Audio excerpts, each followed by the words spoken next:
નમસ્કાર મિત્રો, આજે આપણે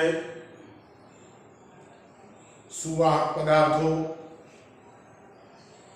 અને અવાહક પદાર્થોની ચર્ચા કરવાની.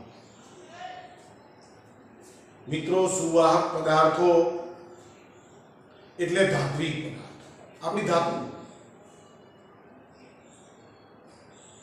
ધાતુઓ હંમેશા તેના પરમાણુઓ ઇલેક્ટ્રોન ગુમાવવાનો ગુણધર્મ ધરાવે. મિત્રો, માની લઈએ કે આપણી પાસે એક સુવાહક પદાર્થનો ટુકડો હોય તો એના જે પરમાણુઓ છે એ પરમાણુઓ હંમેશા ઇલેક્ટ્રોન મુક્ત કરવાની વૃત્તિ ધરાવે. એટલે વાતાવરણમાંથી ઊર્જા મેળવી કે બીજા કોઈ કારણોસર ઊર્જા મેળવી એ પોતાની બાહ્યતમ કક્ષામાંનો ઇલેક્ટ્રોન છૂટો કરી નાખે છે.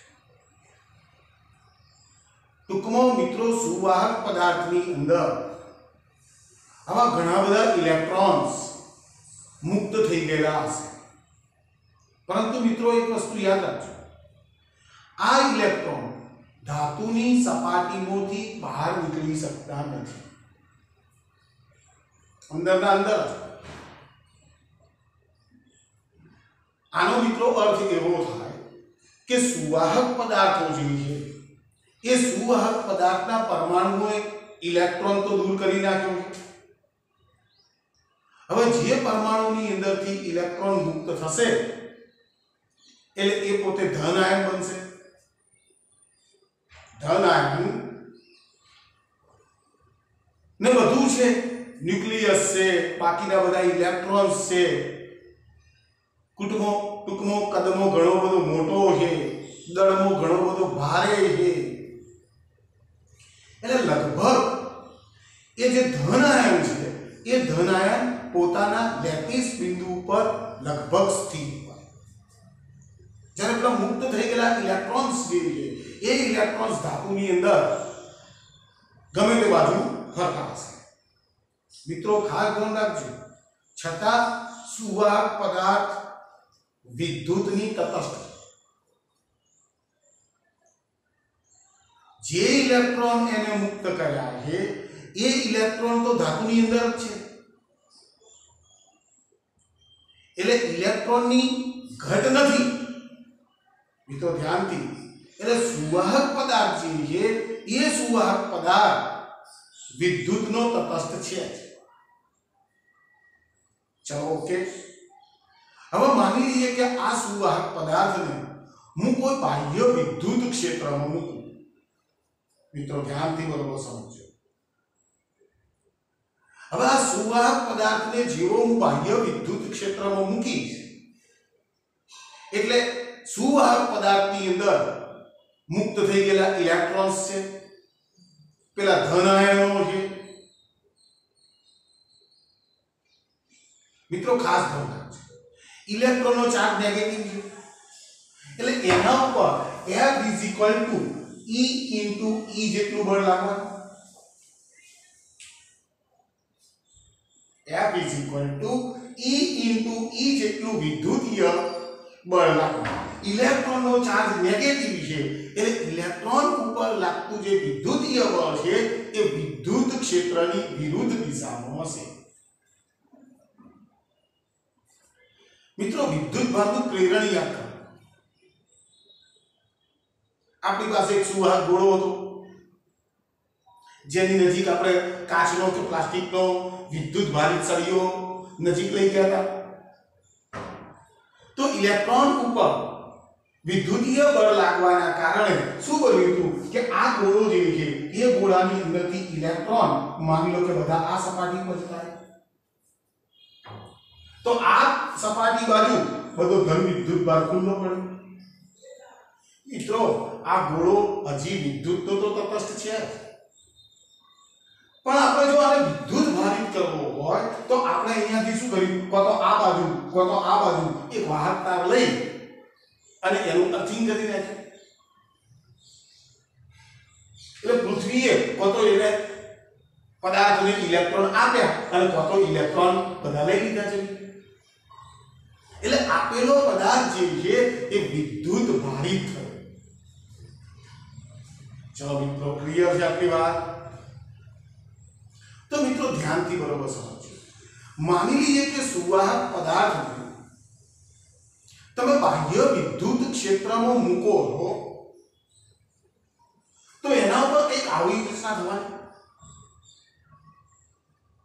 અને માની લો કે હું આ છેડે અર્થિંગ કરી નાખું છું તો બધા ઇલેક્ટ્રોન જમીનમાં ઉતરી જવાના અને માની લો કે અહીંયાથી જે કાચનો સળિયો કે પ્લાસ્ટિકનો સળિયો મેં મૂકી દીધો હતો એ અહીંયાથી લઈ લઉં તો આ ધન વિદ્યુત ભાર જે છે એ ધન વિદ્યુત ભાર આ ગોળા પર ગોળાની સપાટી પર એવી રીતે પુનઃ વિતરણ પામશે કે જેથી ગોળાની સપાટી એ સમસ્થિતિમાન પૃષ્ઠ બનશે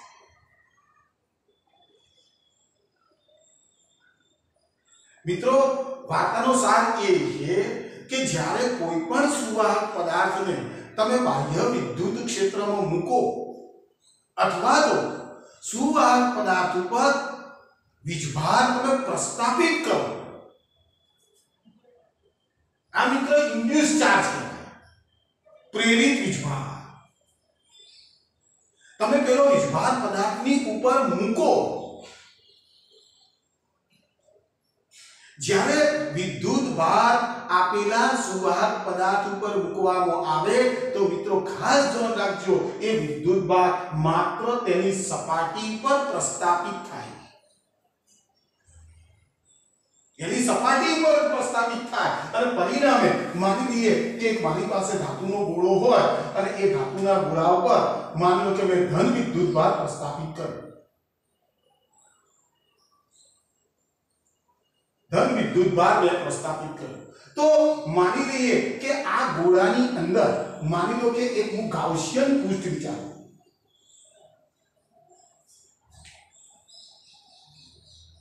તો ગાઉસિયન પૃષ્ઠમાં રહેલો વિદ્યુત ભાર તો શૂન્ય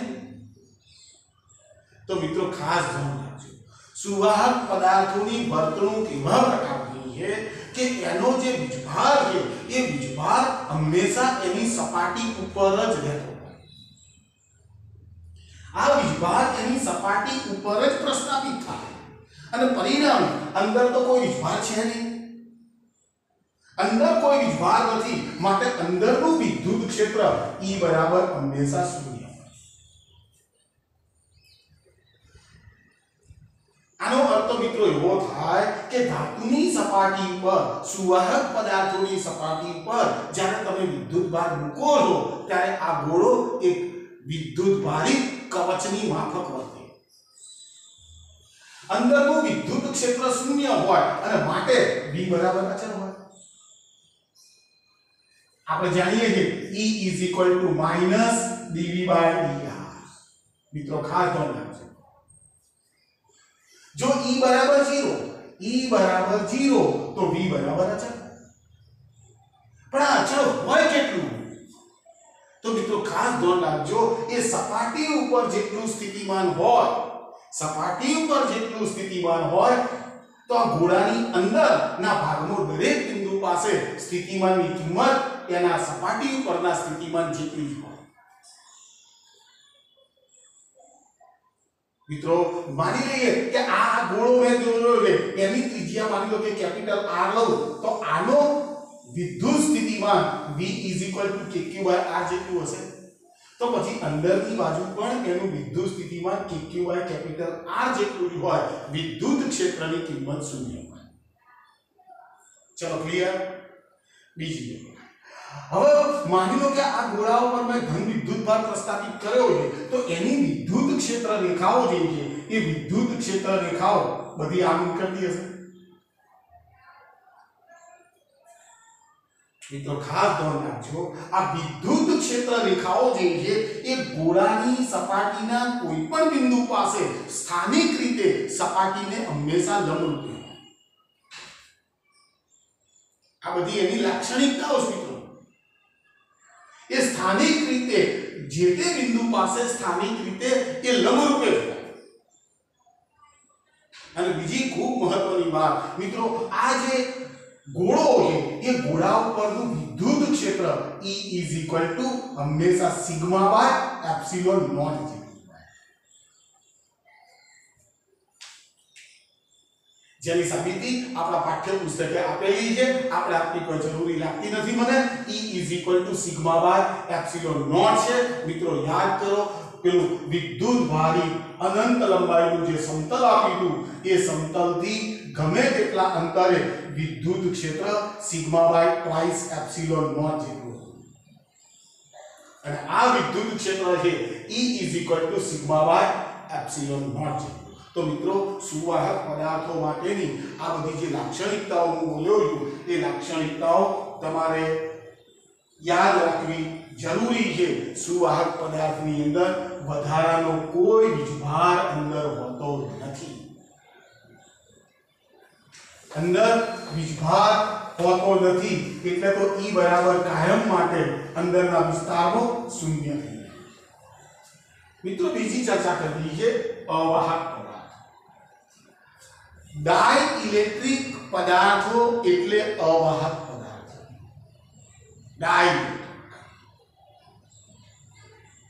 ડાઇલેક્ટ્રિક પદાર્થો એટલે અવાહક પદાર્થો।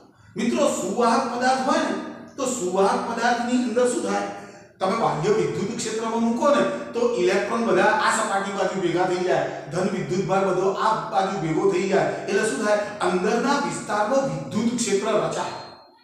મિત્રો ખાસ ધ્યાન રાખજો, પોઝિટિવ થી નેગેટિવ તરફ વિદ્યુત ક્ષેત્ર હોય પણ આ વીજભારની જે ગતિ છે અંદર એ ગતિ ક્યારે અટકે કે જ્યારે બાહ્ય વિદ્યુત ક્ષેત્ર અને અંદરનું વિદ્યુત ક્ષેત્રનું મૂલ્ય એક સમાન થઈ જાય ત્યારે આ વિદ્યુત ભારની ગતિ અટકી જાય અને માટે સુવાહક પદાર્થની અંદરનું ટોટલ વિદ્યુત ક્ષેત્ર કાયમ માટે શૂન્ય થાય। જ્યારે અવાહક પદાર્થની અંદર આવા કોઈ વાહકો પદાર્થની અંદર છે નહીં અથવા તો નહીવત છે। મિત્રો ખાસ ધ્યાન રાખજો, હું એવું વિચારું છું કે કદાચ અંદર વાહકો છે તો બિલકુલ ધાતુની કમ્પેરિઝનમાં બિલકુલ નહીવત છે। હવે તમે અવાહક પદાર્થને બાહ્ય વિદ્યુત ક્ષેત્રમાં મૂકશો તો આ ઘટના બનવાની પણ બિલકુલ નેગ્લિજિબલ ઘટના બનવાની અને પરિણામ શું આવશે, આ બંનેના વિદ્યુત ક્ષેત્રો સમાન મૂલ્યના અને પરસ્પર વિરુદ્ધ દિશા મળશે પણ સમાન મૂલ્યના તો થવાના જ નથી। એટલે અવાહક પદાર્થની અંદરના વિસ્તારમાં વિદ્યુત ક્ષેત્રનું મૂલ્ય તમને કંઈક મળે। મિત્રો ખાસ ધ્યાન રાખજો, ડાઇલેક્ટ્રિક પદાર્થોને અવાહક પદાર્થો કહેવાય છે અને આવા ડાઇલેક્ટ્રિક પદાર્થો બે પ્રકારના હોય છે। નંબર 1 છે ધ્રુવીય ડાઇલેક્ટ્રિક। નંબર 1 છે ધ્રુવીય ડાઇલેક્ટ્રિક પદાર્થો। મિત્રો ધ્યાનથી એના નામ ઉપરથી જ ખબર પડી જાય છે, ધ્રુવીય કાયમી વિદ્યુત ડાયપોલ મોમેન્ટ ધરાવે। જે પદાર્થના અણુઓ કે પરમાણુઓ કાયમી વિદ્યુત ડાયપોલ મોમેન્ટ ધરાવતા હોય અર્થાત તેના ધન વિદ્યુત ભાર અને ઋણ વિદ્યુત ભારના કેન્દ્રો અલગ અલગ જગ્યાઓ પર હોય એવા પદાર્થોને ધ્રુવીય ડાઇલેક્ટ્રિક પદાર્થો કહેવાય। દાખલા તરીકે HCl, H2O આ ધ્રુવીય ડાઇલેક્ટ્રિક પદાર્થો। પરંતુ મિત્રો ખાસ ધ્યાન રાખજો, સામાન્ય પરિસ્થિતિમાં દાખલા તરીકે હું એક ધ્રુવીય ડાઇલેક્ટ્રિક પદાર્થ દોરું છું અને એના પરમાણુઓ જે છે એ પરમાણુઓની અંદર જે વિદ્યુત ડાયપોલો છે એ વિદ્યુત ડાયપોલો બધી કંઈક આવી ગોઠવાય।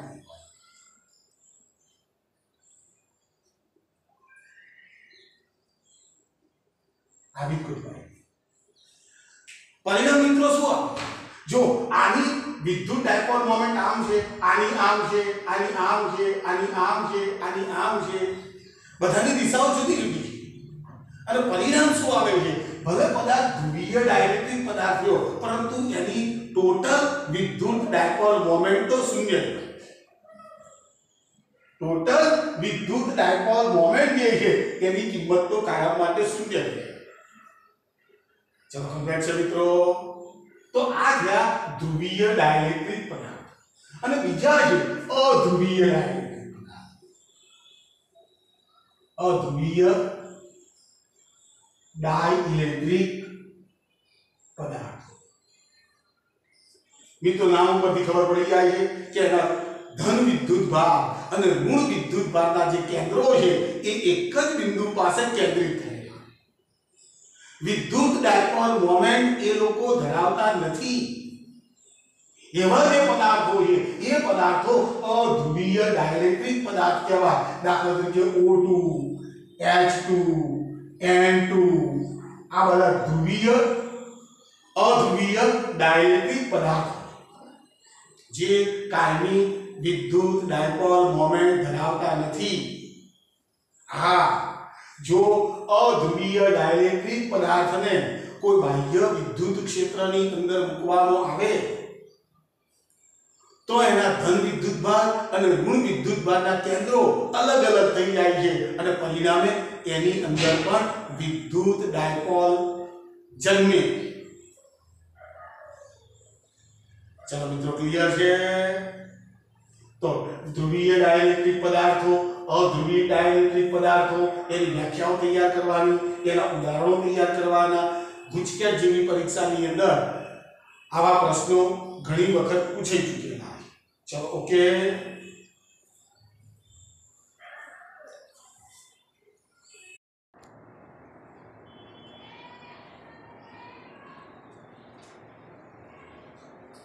મિત્રો એક બીજી વાત છે.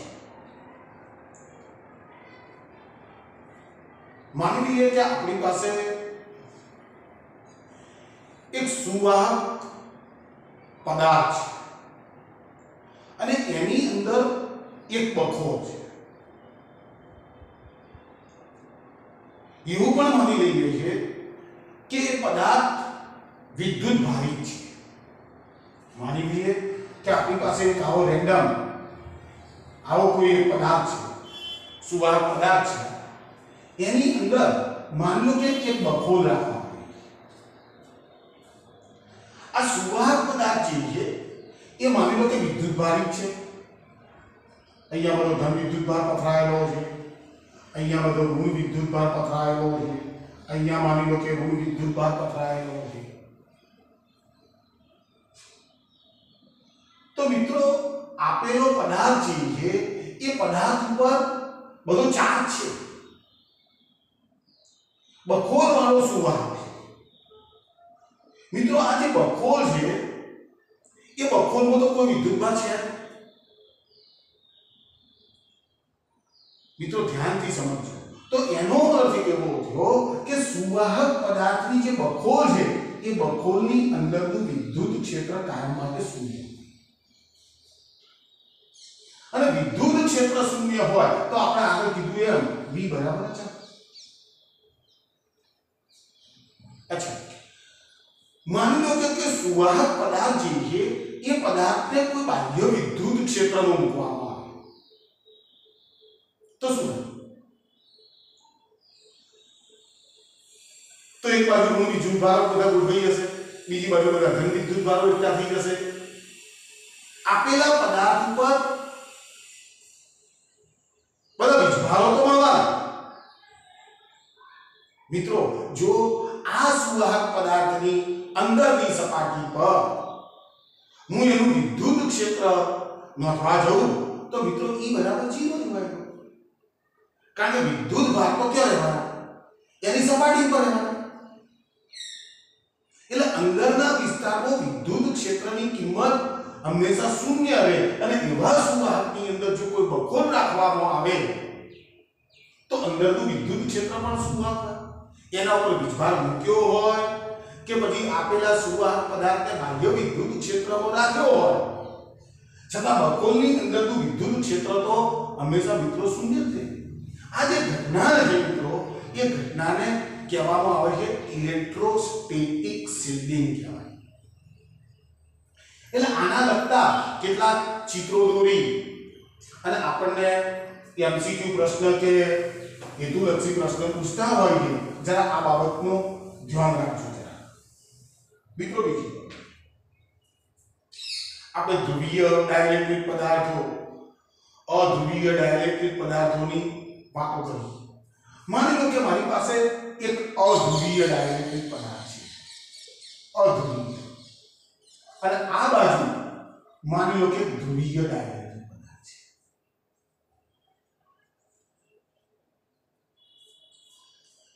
મિત્રો આપણે એની ડેફિનેશન જાણીએ છીએ એ પ્રમાણે જો ધ્રુવીય ડાઇલેક્ટ્રિક પદાર્થને હું ચિત્રવા જઉં એનું ચિત્રાત્મક સ્વરૂપ આપવા જઉં તો મિત્રો એનું ચિત્રાત્મક સ્વરૂપ કંઈક આવું આવશે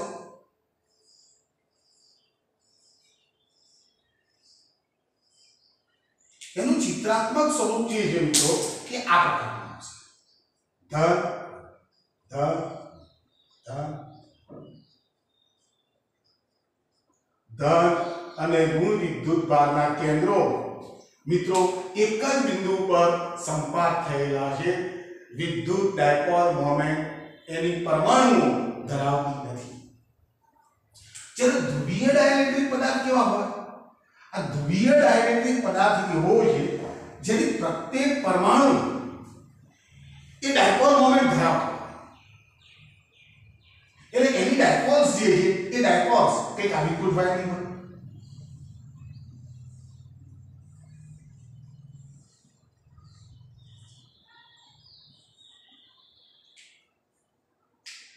negative positive negative positive negative positive negative positive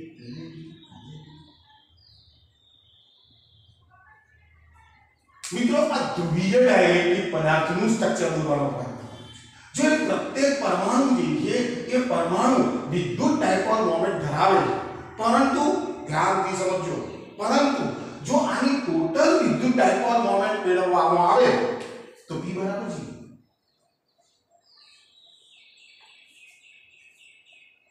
આવું ક્યારે હોય છે મિત્રો કે જ્યારે આ અધ્રુવીય કે ધ્રુવીય ડાઇલેક્ટ્રિક પદાર્થને વિદ્યુત ક્ષેત્રમાં મૂકેલ નથી વિદ્યુત ક્ષેત્ર ઇઝ ઇક્વલ ટુ 0 ગમે તે અધ્રુવીય હોય કે ધ્રુવીય ડાઇલેક્ટ્રિક પદાર્થ હોય જો એને બાહ્ય વિદ્યુત ક્ષેત્રમાં તમે મૂકતા નથી તો પણ આની ટોટલ ડાયપોલ મોમેન્ટ 0 છે આની ડાયપોલ મોમેન્ટ તો આને તો ડાયપોલ જ નથી એટલે કોઈ પ્રશ્ન પેદા થતો નથી પરંતુ મિત્રો ખાસ વસ્તુ આ સમજવાની છે માની લઈએ આપણી પાસે એક સ્લેબ છે લંઘન છે અને એ લંઘન જે છે એ લંઘનની માન લો કે આ બે સપાટી હોય મિત્રો હવે ખાસ આ લંઘનની અંદર માન લો કે પહેલામાં ધ્રુવીય ડાઇલેક્ટ્રિક પદાર્થને ભરવું અને માની લઈએ કે આ જે સ્લેબ છે એ સ્લેબ પર હું E જેટલું વિદ્યુત ક્ષેત્ર માન લો કે આ દિશામાં લાગુ પાડું આ બંને પ્લેટોની વચ્ચે મિત્રો વિદ્યુત ક્ષેત્ર હાજર છે બરોબર સમજો હવે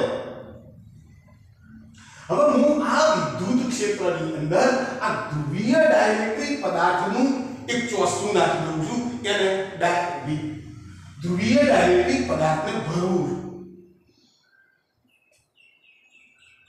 તો ધ્રુવીય ડાઇલેક્ટ્રિક પદાર્થ તો મિત્રો શું છે આવી બધી વિદ્યુત ડાયપોલ તો વિદ્યુત ક્ષેત્રમાં જ્યારે એમને હું મૂકી ત્યારે કોઈ વિદ્યુત ડાયપોલ મોમેન્ટ આ વિદ્યુત ક્ષેત્ર સાથે 30 નો ખૂણો રચશે કોઈ 15 નો ખૂણો રચશે કોઈ 45 નો ખૂણો રચશે કોઈ 60 નો ખૂણો રચશે આ બધી વિદ્યુત ડાયપોલો વિદ્યુત ક્ષેત્ર સાથે કંઈક નો કંઈક ખૂણો રચશે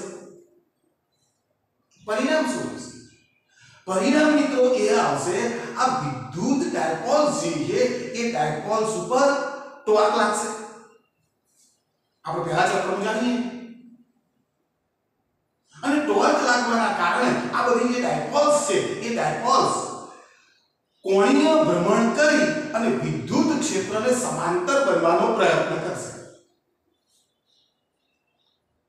ચલો મિત્રો વાત ક્લિયર છે મિત્રો ફરી ધ્યાન દોરું છું કે ધ્રુવીય ડાઇલેક્ટ્રિક પદાર્થની અંદર વિદ્યુત ડાયપોલો તો પહેલેથી તૈયાર જ છે. તેને બાહ્ય વિદ્યુત ક્ષેત્રની હાજરીમાં લાવી એટલે ડાયપોલ ઉપર ટોર્ક લાગશે અને ટોર્ક લાગવાના કારણે તેનું કોણીય ભ્રમણ થશે અને કોણીય ભ્રમણ કેવી રીતે થશે તો એ ડાયપોલ્સ જે છે એ વિદ્યુત ક્ષેત્રને સમાંતર બનાવવાનો પ્રયત્ન કરશે.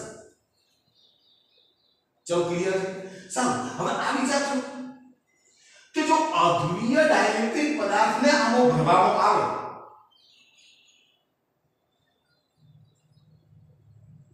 આ તો ડાયપોલ છે જ નહીં. તો મિત્રો ધ્યાનથી સાંભળો, તો વિદ્યુત ક્ષેત્રની હાજરીમાં જ્યારે આ પરમાણુ આવવાનો એટલે એનો શું થશે? ધન વિદ્યુત ભાર અને ઋણ વિદ્યુત ભાર ઉપર વિદ્યુતીય બળ લાગશે અને એ બળ જે છે એ પરસ્પર વિરુદ્ધ દિશામાં હશે. ટૂંકમાં મિત્રો જ્યારે આ પદાર્થને વિદ્યુત ક્ષેત્રની હાજરીમાં લાવશો ત્યારે આ વિદ્યુત ડાયપોલ બનશે અને એ પણ વિદ્યુત ક્ષેત્રમાં કંઈક ને કંઈક ખૂણો રચશે એટલે વળી પાછું એના ઉપર ટોર્ક લાગશે એટલે બધી ડાયપોલો ક્ષેત્રને સમાંતર ગોઠવવાનો પ્રયત્ન કરશે. ચલો કમ્પ્લીટ. તો મિત્રો કેવું ચિત્ર થાય? માની લઈએ કે આની અંદર મેં ધ્રુવીય કે અધ્રુવીય ડાઇલેક્ટ્રિક પદાર્થ ભર્યો હોય ત્યારે એની વિદ્યુત ડાયપોલ્સ જે છે ક્ષેત્રને સમાંતર આ રીતના બધી ગોઠવી.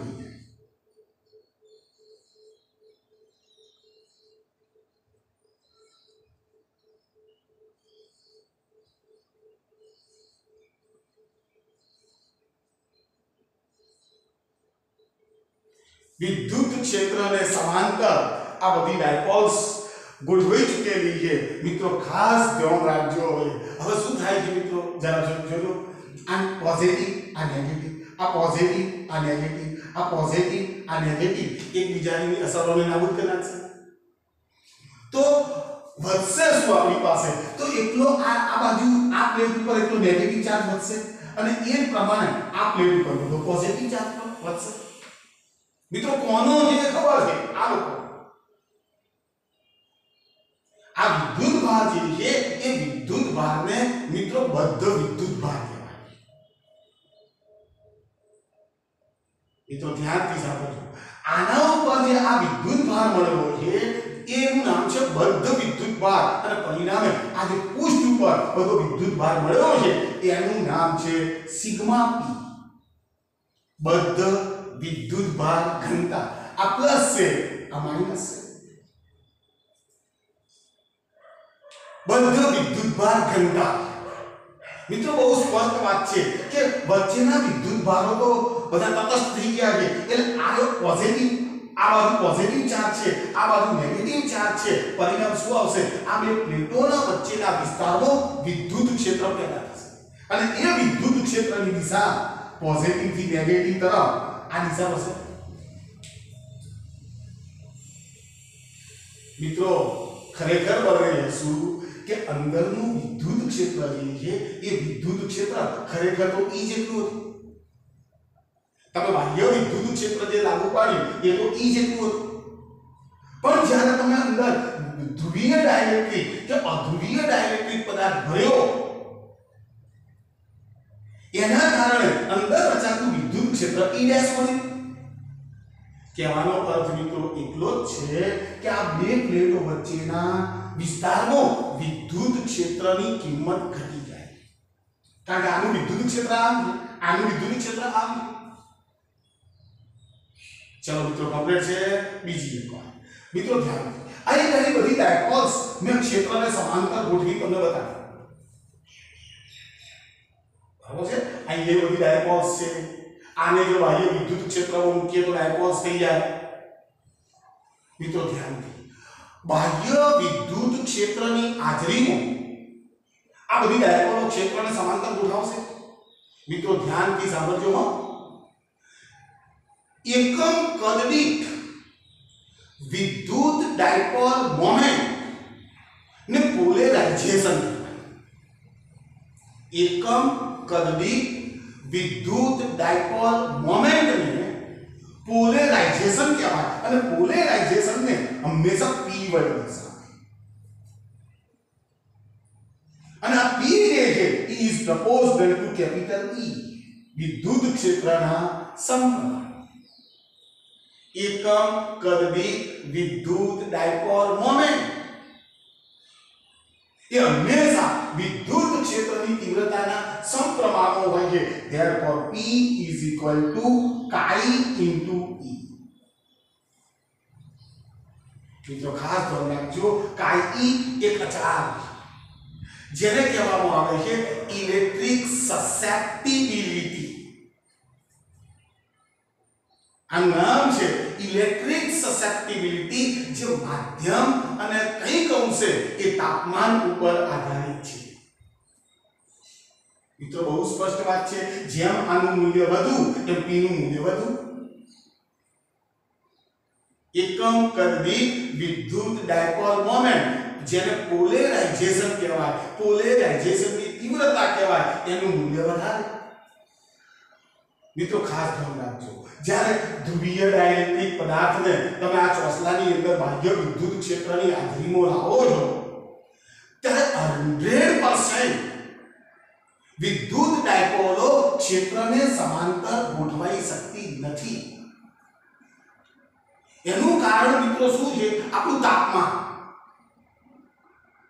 આપણે ભૂતકાળમાં જાણીએ છીએ એના એક અણુ દીઠ 3/2 kb * t જેટલી ઉષ્મા ઊર્જા એને પ્રાપ્ત થતી હોય છે અને પરિણામે 100% આપણે જે રિઝલ્ટ મેળવવા માંગીએ છીએ એ રિઝલ્ટ આપણને મળી શકતું હોતું નથી મિત્રો આ બધી જે ચર્ચાઓ છે એ ચર્ચાઓ આપણને કેપેસિટર સુધી પહોંચાડે ચલો ઓકે તો જેટલી જરૂરિયાત લાગે છે એવી વસ્તુને હું ડિફાઇન કરી રહ્યો જે એમસીક્યુ પ્રશ્નની અંદર હેતુલક્ષી પ્રશ્નોની અંદર અથવા તો બીજા કોઈ પ્રશ્નો સોલ્વ કરવામાં તમને સારી એવી મદદરૂપ થશે